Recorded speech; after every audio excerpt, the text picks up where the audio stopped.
संस्कृतमिदं न तव शिवे कुपुत्रो जायेता कथितभिकुमाता न भवति जगन्मातर्माता चरणसेवानरचिता न वादन्तं देवी द्रविणमपि भूयास्त्वमया पुत्रो जायेता कथितपि कुमाता न भवति हरणं विधिरज्ञानिना द्रविणविरहेलास्ततया विधेया सत्यन्ता चरणयोर्या रुचितभूता तदीक्षको विररति चिरकोटिकन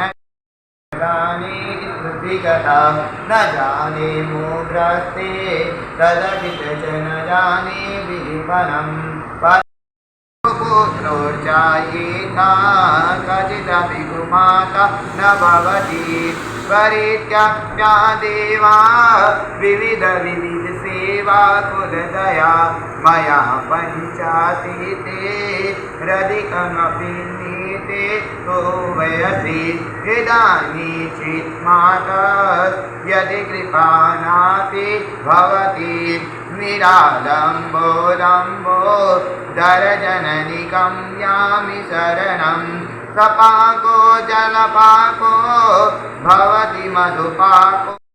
हरिः ॐ ब्राह्मणसुकुमासितं बाहुराजन्यः कृत ऊरुदतस्य विश्वं पृथिव्यां गुङ्ग्रास्रोतो अजावयं महा ॐ चन्द्रमा मनसो जातचक्षुः सूर्यो अजायत श्रोत्राद्रायुष प्राणसमुखदग्निरजायतं महा।